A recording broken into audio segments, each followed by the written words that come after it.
नमस्कार, मैं हूं आपके साथ इश्तियाक अहमद और आप देख रहे हैं आर्य न्यूज। बुलेटिन की शुरुआत करेंगे बिहार की तमाम छोटी बड़ी खबरों से। बिहार के मुख्यमंत्री नीतीश कुमार ने जेडीयू के मंत्रिमंडल में शामिल होने की पुष्टि की है। उन्होंने कहा कि हमारे राष्ट्रीय अध्यक्ष आरसीपी सिंह इसके बारे में सब तय कर रहे हैं। इसके साथ ही नीतीश ने यह भी कहा कि प्रधानमंत्री नरेंद्र मोदी जो चाहेंगे वही होगा। बता दें कि नीतीश कुमार की पार्टी चाहती है कि उसके 4 मंत्री बने। मंत्रिमंडल विस्तार को लेकर जेडीयू ने कहा कि बिहार में बीजेपी के 17 सांसद हैं और केंद्र में 5 मंत्री, लेकिन जेडीयू के 16 सांसद हैं और एक भी मंत्री नहीं है। ऐसे में जेडीयू ने 4 मंत्री पद मांगे हैं। इनमें 2 कैबिनेट और 2 राज्य मंत्री की बात कही गई है। बता दें कि मंत्री पद को लेकर सुशील मोदी के नाम की भी चर्चा है। ऐसे में बीजेपी के 6 मंत्री बिहार से हो जाएंगे। बता दें कि परसों सुबह कैबिनेट विस्तार हो सकता है, जिसमें ज्योतिरादित्य सिंधिया, असम के पूर्व सीएम सर्बानंद सोनोवाल और महाराष्ट्र की हिना गांधी समेत 17 से 22 मंत्री मोदी कैबिनेट में शामिल हो सकते हैं। ज्योतिरादित्य सिंधिया, सर्बानंद सोनोवाल को फ़ोन किया गया है। सोनोवाल तो दिल्ली पहुंच भी चुके हैं और वहीं सिंधिया भी इंदौर से रवाना हो चुके हैं। माना जा रहा है कि मंत्रिमंडल विस्तार में चुनाव वाले राज्यों पर फोकस किया जाएगा। वहीं कैबिनेट विस्तार के बाद नए मंत्रियों के आने से मोदी सरकार के उन मंत्रियों को राहत मिलेगी जिनके पास अतिरिक्त प्रभार है।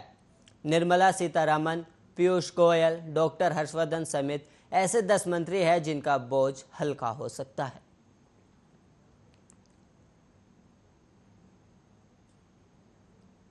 और वहीं साल 2021 में मानसून के शुरुआत में अत्यधिक वर्षा होने की वजह से उत्तर बिहार के कई जिलों में इस बार समय से पहले ही बाढ़ आ गई है। बिहार का पूर्वी और पश्चिमी चंपारण जिला हर साल की तरह इस साल भी बाढ़ की विभीषिका झेल रहा है। बाढ़ ने लोगों की परेशानी बढ़ा दी है। कटाव की वजह से लोगों को कई तरह की दिक्कतों का सामना करना पड़ रहा है। वहीं पानी की तेज धार की वजह से आवागमन करने वाले लोगों पर खतरा बना हुआ है। लोग जैसे तैसे जीने को विवश हैं। ऐसे में पूर्वी और पश्चिमी चंपारण जिले में बाढ़ से उत्पन्न स्थिति का जायजा लेने के लिए मुख्यमंत्री नीतीश कुमार ने मंगलवार को क्षेत्र का हवाई सर्वेक्षण किया। इस दौरान बिहार के जल संसाधन मंत्री संजय झा भी उनके साथ मौजूद रहे। बता दें कि इन दोनों जिलों के अतिरिक्त सूबे का गोपालगंज, पूर्णिया, अररिया, सारण और मुजफ्फरपुर जिला भी बाढ़ प्रभावित है। इन जिलों के निचले इलाकों में बाढ़ का पानी फैल गया है, जिस वजह से लोगों को काफ़ी परेशानियों का सामना करना पड़ रहा है। ध्यान देने वाली बात है कि बिहार सरकार और जल संसाधन विभाग बाढ़ राहत और बचाव कार्य को लेकर काफ़ी गंभीर है। तटबंधों पर अभियंताओं की तैनाती कर दी गई है ताकि हर एक गतिविधि की निगरानी की जा सके।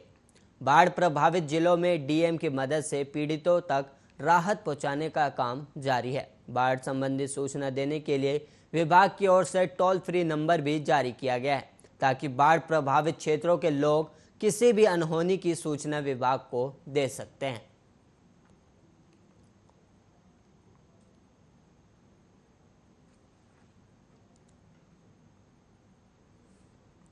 मोदी कैबिनेट के विस्तार की खबरों के बीच एलजेपी के नेता चिराग पासवान का बड़ा बयान सामने आया। चिराग ने कहा कि पशुपति पारस का एलजेपी कोटे से केंद्रीय मंत्री बनाना संभव नहीं है, क्योंकि पार्टी के कार्यकारी बोर्ड ने उन्हें निष्कासित कर दिया है। मैंने पीएम को पत्र के माध्यम से सूचित किया, अगर उन्होंने एलजेपी सांसद के तौर पर मंत्री बनाया गया तो मैं कोर्ट जाऊंगा। निर्दलीय सांसद या फिर जेडीयू से वो मंत्री बने तो कोई दिक्कत नहीं है। चिराग पासवान ने कहा कि बिहार चुनाव के बाद मैंने कहा था कि 1.5-2 साल से ज़्यादा ये सरकार नहीं चलेगी। जेडीयू के नेताओं को दुआ करनी चाहिए कि मंत्रिमंडल का विस्तार ना हो। अगर विस्तार हुआ तो सबसे पहले टूट होगी तो जेडीयू में होगी। उसके बाद बिहार सरकार का क्या हाल होगा ये मुझे बताने की ज़रूरत नहीं है। पासवान ने कहा कि लोक जनशक्ति पार्टी का संविधान कहता है कि कम से कम 75 सदस्यों की राष्ट्रीय कार्यकारिणी होती है, जिसमें 15 प्रकोष्ठों में से सिर्फ 1 प्रकोष्ठ के अध्यक्ष हमसे अलग हुए हैं। 6 उपाध्यक्षों में से 1 उपाध्यक्ष हमसे अलग हुए हैं। 35 प्रदेश अध्यक्षों में से 33 हमारे साथ हैं। बता दें कि मोदी सरकार अपनी कैबिनेट विस्तार करने की जा रही है। सूत्रों के मुताबिक प्रधानमंत्री मोदी 8 जुलाई को अपने मंत्रिमंडल का विस्तार कर सकते हैं। इस बार मंत्रिमंडल में करीब 17 से 22 नए मंत्री शामिल हो सकते हैं। पशुपति कुमार पारस को एलजेपी कोटे से मंत्री बनाए जाने की भी चर्चा है।